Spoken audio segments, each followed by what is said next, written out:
Sidang etik polisi yang terseret kasus pembunuhan Brigadir Yosua kembali digelar hari ini. Kali ini, mantan anak buah Verdi Sambo di Propam Polri yang menjalani sidang etik. Hari ini, Saudara, Majelis Etik Polri menjadwalkan sidang etik untuk terduga pelanggar Ibtu Januar Arifin. Ibtu Januar Arifin ini merupakan satu dari 25 polisi yang dimutasi terkait kasus pembunuhan berencana Brigadir Yosua.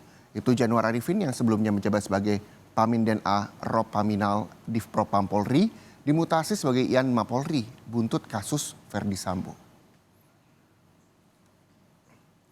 Sidang etik terhadap puluhan anggota polisi yang terlibat dalam penanganan perkara pembunuhan Brigadir Yosua di Duren 3 Jakarta Selatan terus digelar di gedung TNCC Mabes Polri Jakarta. Dan informasi lengkapnya kita bergabung dengan jurnalis Kompas TV ada Alvania Rizky di sana. Alva, hari ini mantan anak buah Sambo di Propam Polri Ibtu Januar Arifin dijadwalkan menjalani sidang etik terkait kasus Yosua. Apa peran Ibtu Januar Arifin sendiri dalam kasus ini? Ya Reza dan juga saudara, benar sekali bahwa Ibtu Januar Arifin hari ini melangsungkan atau mengikuti sidang etik di gedung TNCC Mabes Polri terkait dengan ketidakprofesionalan dalam menangani kasus Brigadir Yosua Huta Barat atau pembunuhan Brigadir Yosua Huta Barat di Duren 3 Jakarta Selatan. Tadi disampaikan oleh Kabag Penum Divhumas Mabes Polri menyebutkan bahwa sidang hari ini Januar Arifin ini terkait dengan pelanggaran kode etik sebagai anggota Polri terkait ketidakprofesionalnya dalam menangani TKP di Duren 3 pada beberapa waktu lalu. Walaupun memang belum jelas peran krusialnya apa, tetapi kalau dilihat dari jabatannya waktu itu ia merupakan salah satu mantan anak buah dari Karo Paminal Div Propam Polri yaitu Brigjen Hendra Kurniawan yang saat itu berperan sebagai salah satu pihak yang menghilangkan CCTV di area TKP. Kemudian Januar Arifin ini menjadi salah satu anak buahnya juga yang diduga erat kaitannya dengan penghilangan barang bukti tersebut. Tetapi kita nantikan bersama terkait dengan peran pastinya apa.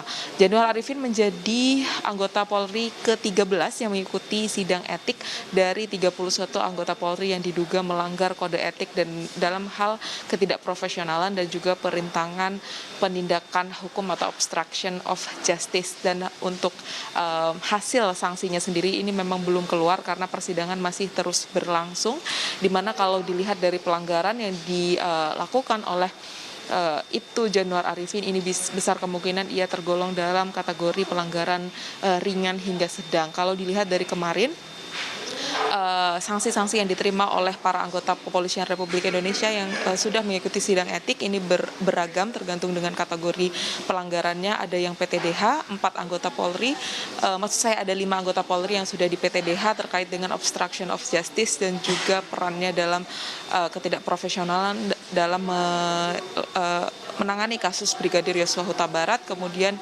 sisanya ini terkena sanksi demosi 1 sampai 2 tahun. Apakah kasus untuk Januar Arifin ini sama? Kita nantikan bersama hasilnya, Reza dan juga saudara. Baik, Alfa, ini kan dari total 7 tersangka obstruction of justice, 4 tersangka diantaranya sudah menjalani sidang etik. Untuk 3 tersangka lainnya termasuk Brigjen Hendra Kurniawan.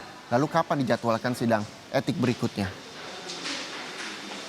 Ya, yang juga menjadi sorotan publik terkait dengan obstruction of justice. Ini benar sekali bahwa yang paling dinantikan oleh publik adalah 3 orang tersangka obstruction of justice yang juga belum mendapatkan jadwal pasti kapan persidangan etik akan dilangsungkan. Tetapi menurut Kadif Humas Mabes Polri ini menyebutkan bahwa sidang ini dijanjikan akan dilangsungkan pada pekan ini.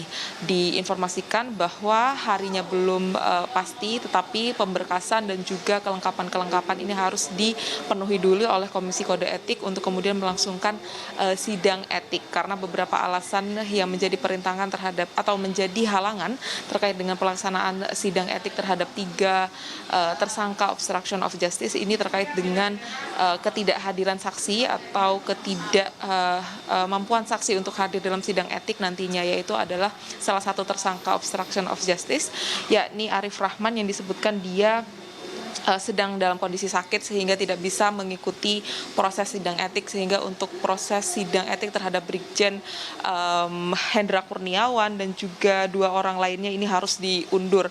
Tetapi dijanjikan bahwa Kepolisian Republik Indonesia ini akan menyegerakan sidang terhadap ketiga tersangka obstruction of justice ini, karena sudah banyak opini publik yang menyatakan bahwa terkait dengan penanganan obstruction of justice ini menjadi salah satu tolak ukur keseriusan dari Kepolisian Republik Indonesia dalam menangani kasus pembunuhan Brigadir Yosua Huta Barat. Semakin cepat semakin baik.